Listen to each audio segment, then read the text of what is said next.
It's a lively night at the cinema, and the projectionist, Paul, starts the movie for the audience. He then passes the time reading a book about the world's mysteries, always with his headlamp on, which annoys a girl when she goes to get a drink. Upon her return, the building's electrical power goes out. Paul uses his headlamp to look around and is surprised to hear no noise, not even from the movie. When the emergency lights turn on, Paul is shocked to see that everyone in the cinema, except for him, has disappeared. Although the people's clothes and accessories are still there, he can't find anyone.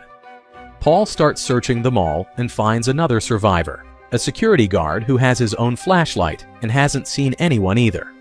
They team up to search the area, and the guard enters a clothing store after hearing a noise, but suddenly disappears as well. At that moment, all the lights go out again, and Paul sees a shadow leaping towards him. Meanwhile, Rosemary walks through the hospital with her flashlight, looking for other survivors. The situation is the same. Everything is dark, and people have vanished, leaving only their clothes behind. Upon reaching the operating room, she is disturbed to find a man abandoned mid-operation, who now begs for her help. Suddenly, the emergency lights go out, and Rosemary's flashlight falls. When she retrieves it, she discovers the man has also disappeared. In shock, Rosemary starts calling out for her missing son. The next morning, news anchor Luke wakes up and blows out the candles his girlfriend left the night before. He's surprised that she isn't around, but starts his day as usual, not noticing the shadow moving. The TV and his phone don't work, and there's water in front of the fridge, but Luke doesn't find it strange. The elevator is also out of order, and there are clothes scattered on the floor, but Luke doesn't notice, not even the missing security guard. He picks up a newspaper and goes outside. While walking, he realizes the newspaper is not today's. He steps on a pair of glasses and finally looks around to discover that the entire city is deserted. There are abandoned cars and clothes everywhere, and a plane crashes into the street, indicating the severity of the situation. Desperate for answers, Luke runs to his workplace, still not noticing the shadow moving on the walls. He checks every room but finds no one, and all the radios are out of batteries. In a drawer, he finds a photo of his ex-wife, but at that moment, he notices the moving shadow. Luke follows it, dropping the photo, which is immediately covered by darkness. 72 hours later, Luke appears running through the dark streets, his body covered in flashlights. In these last few days, he has learned to keep the shadows away from him, and now he jumps from car to car, trying to find one that works. Suddenly, a man starts banging on the window, asking for a light because his lighter is about to go out. Luke refuses to help him. The man tries to run away, but his lighter goes out, and the darkness consumes him as well. Afterward, Luke gets out of the car and starts gathering any supplies he can find, unaware that a young girl named Brianna is watching him from a distance. Luke finds a truck that still has some power, but it's not enough to get the vehicle moving. He looks around and finds a gun in the glove compartment. Suddenly, he hears a noise and runs towards it, discovering it comes from a pub that still has its lights on. When he enters, he finds the place empty, so he takes all the batteries he can find and has a drink while looking at his old wedding ring. At that moment, the lights begin to flicker. Luke goes down to the basement and finds a generator that is keeping the pub powered. He makes sure the generator is working well, but as he looks around, he is threatened by a young man named James and his shotgun. James forces Luke to drop the gun and takes him back upstairs, where Luke tries to finish his drink. James fires a shot to scare him. Luke becomes enraged and yells at him, thinking James isn't capable of killing anyone. Luke tells him they won't see other people and they need to calm down. James then reveals that he recognizes Luke from television and that his mother was a bartender at that pub. James is just waiting for his mother to return, as she went to check on a church where she saw a light before disappearing. Knowing the generator doesn't have much power left, Luke tells him they should leave the city together, but James refuses because he's waiting for his mother. Luke gets angry and shouts, pointing out that it's 11 a.m. and still dark outside. Every day the sun rises later and sets earlier, which means each day has less light, and a time will come when there will only be darkness. He tells James that his mother isn't coming back, so they should leave before the generator runs out of power. At that moment, Rosemary enters, still looking for her son and on the verge of a breakdown. She grabs Luke's gun and fires it, falling to the floor in despair. Not far from there, Paul wakes up on the street with a bleeding head, but manages to crawl to a bus stop that still has power. In the pub, Rosemary finally calms down, and when James asks if she's a doctor, it makes her remember what happened on the night of the tragedy. She was outside on a smoke break when suddenly all the lights went out and she heard screams and noises. After that, she ran home and discovered that the babysitter and her son had also disappeared. Rosemary explains that her son's father used to drink at this pub, so she came to see if he had brought the boy there, and that she only survived thanks to the neon lights. Suddenly, the group hears a noise outside and goes to see Paul shouting and asking for help. At first, Luke refuses to help him, but when Rosemary and James insist, he decides to go with a flashlight in hand. Luke runs towards Paul, ignoring the shadow moving around him. When he reaches the bus stop, he immediately picks Paul up, but his flashlight stops working. The shadows begin to close in, so Luke lights a flare, lifts Paul, and runs back to the pub. Meanwhile, James thinks he hears his mother and tries to go outside, but Rosemary stops him before he can open the door to the shadows.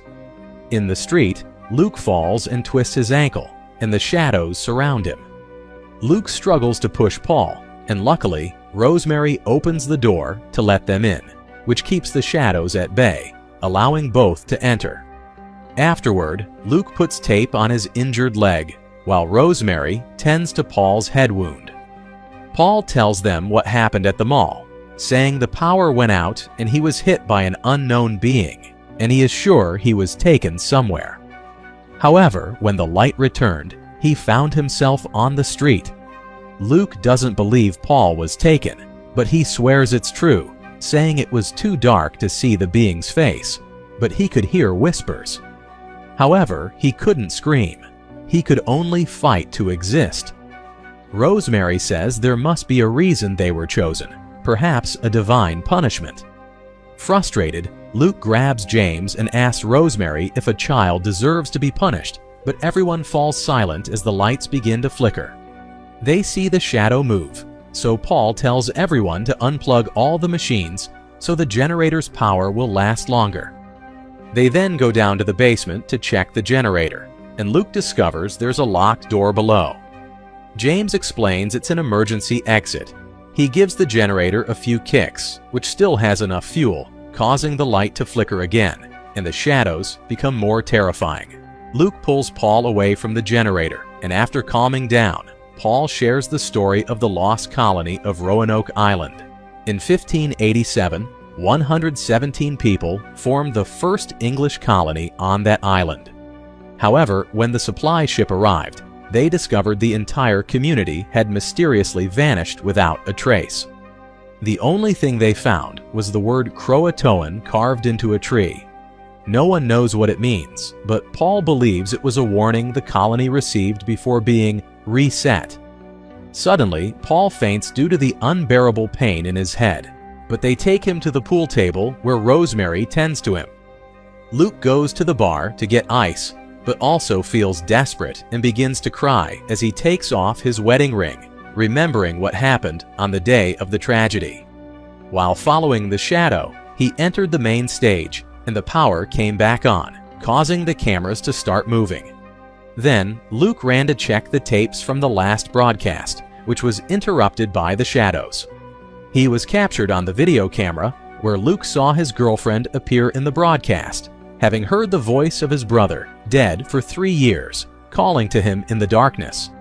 His theory was that the shadows in the darkness could use tricks to lure victims, and he advised everyone to only trust the lights they carry in their own hands. Then the power went out again, and Luke could hear a voice in the darkness. The shadows began to chase him until he entered a room, tore off the blinds to let in the light, and the shadow vanished.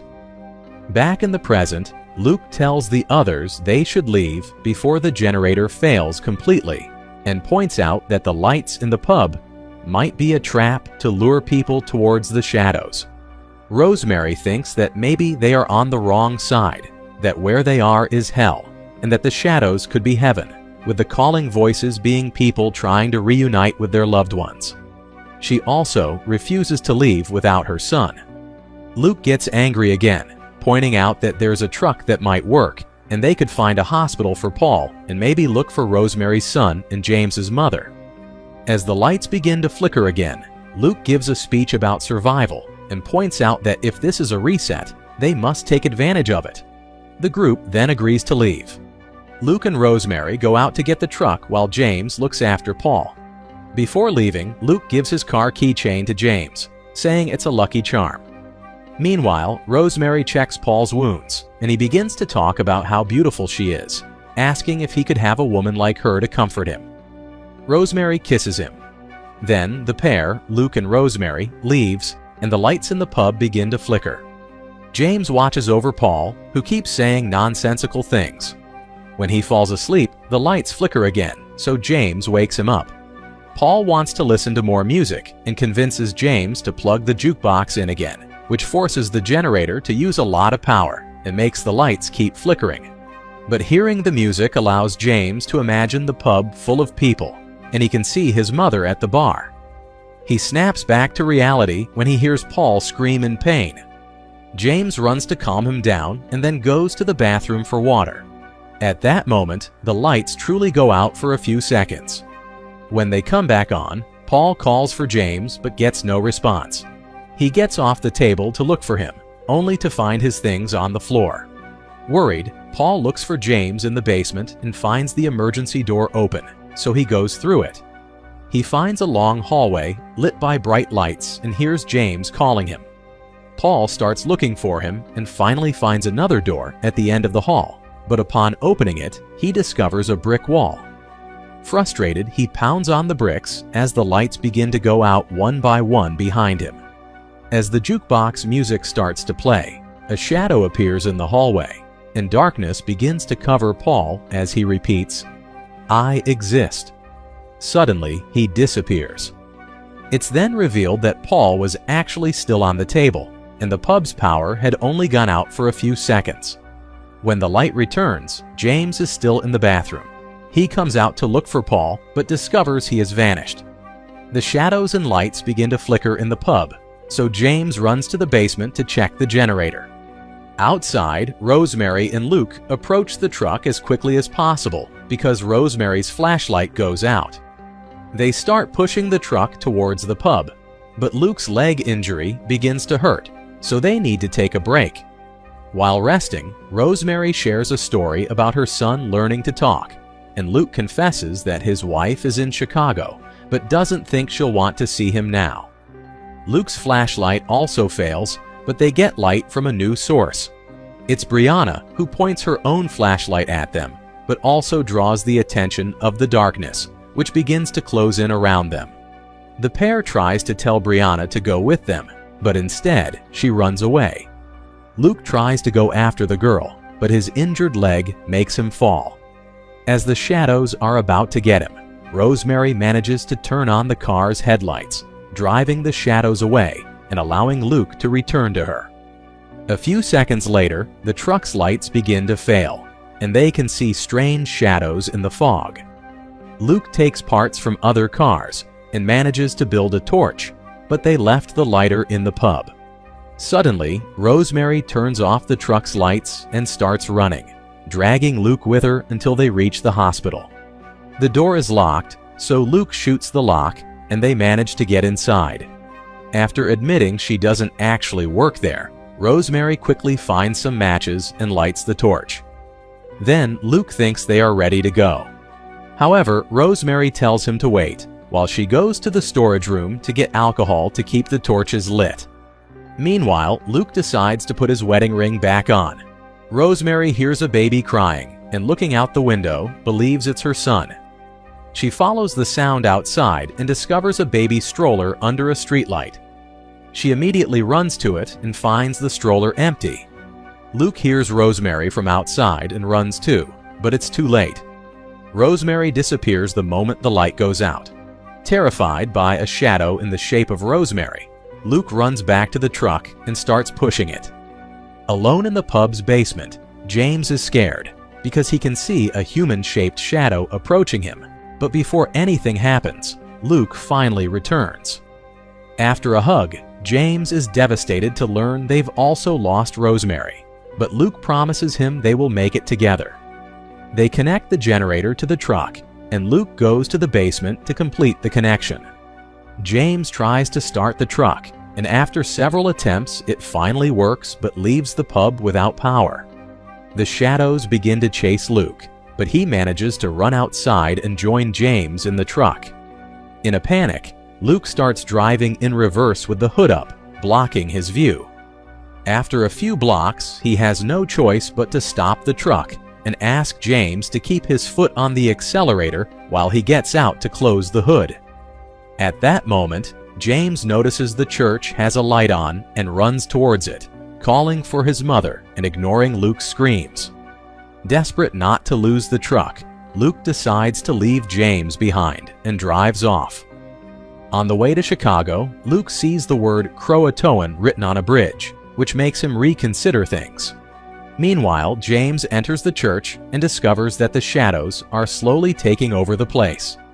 There is a circle of candles on the altar, and next to them, James sees a shadow that whispers his name in his mother's voice.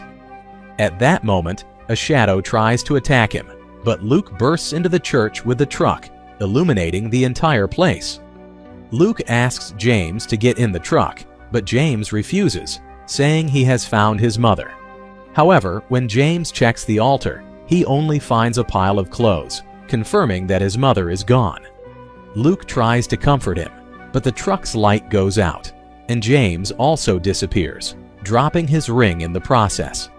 As the shadows begin to cover the church again, James sits in the middle of the circle of candles, repeating his name and the words, "I exist." One by one, the candles go out, and darkness takes over the place. The next morning, the sun finally rises, and James is surprised to wake up in the church and discover that one candle remained lit all night. At that moment, Brianna appears and tells him that's her bed. When James tries to leave, Brianna asks him to stay with her. She reveals that she has survived thanks to a solar-powered flashlight, and in return, James shows her Luke's lucky charm. When the children go outside, they find a horse eating fallen apples and decide to ride it to leave the city. When night falls, the shadows take the form of Luke, Paul, and Rosemary, whispering in their voices. The pair keeps the shadows at bay with Brianna's flashlight, but the future remains uncertain.